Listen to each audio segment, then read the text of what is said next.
Welcome to Brain Freeze! Alam niya, alam mo rin! Hello ka Brainy! For today's video, I will teach you on how to run a servo motor with complete source code. So, let's start! A servo motor has three wires. The brown wire is the GND, or let's say the ground. The red one is VCC, and the orange one is the signal line. Servo is a type of geared motor that can only rotate 180 degrees.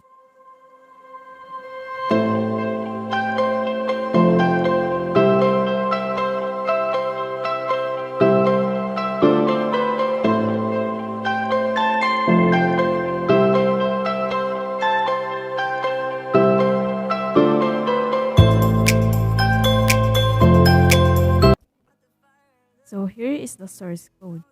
By the way, Kabrainy, this app is I downloaded from Arduino CC website.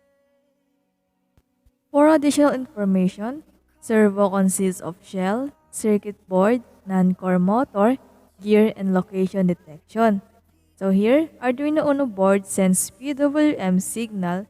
So PWM stands for pulse width modulation to servo motor, and then this signal is processed by IC on circuit board to calculate rotation direction to drive the motor. And then this driving power is transferred to swing arm by reduction gear.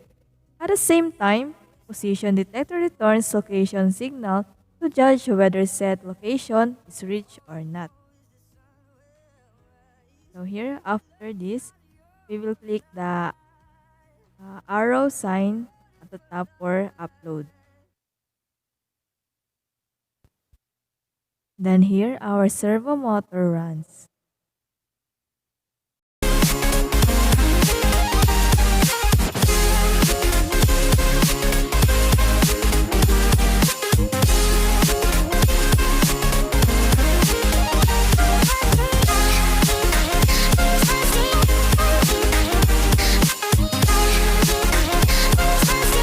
Thank you for watching.